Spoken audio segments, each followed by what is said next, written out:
Diqqat, shoshilinch ob-havo. 25-iyun kuni kuzatiladigan ob-havo ma'lumotlari e'lon qilindi. Hurmatli tomoshabin, ushbu videorolikni ko'rishdan oldin video ostiga bir dona like tugmasini qoldirishni unutmang. Unga ko'ra, Toshkent shahrida havo biroz bulutli bo'ladi. Yog'ingarchilik kuzatilmaydi. Shamol sharqdan 5-10 metr taqsim sekund tezlikda esadi.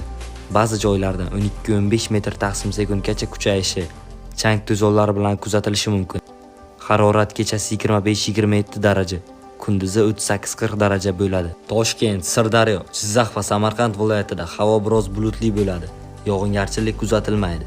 Shamol sharqdan 7-12 metr taqsim sekund tezlikda esadi. Ba'zi joylarda 13-18 metr taqsim sekundgacha kuchayadi. Ayrim joylarda ba'zida 20-22 metr taqsim sekundgacha kuchayishi mumkin. Chang to'zonlar bilan kuzatiladi. Harorat kechasi 22-27, kunduzi esa 35-40 daraja bo'ladi.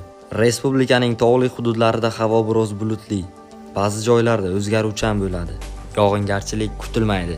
Shamol sharqdan 7-12 metr taqsim sekund tezlikda esadi. Ba'zi joylarda 13-18 metr taqsim sekundgacha kuchayishi mumkin.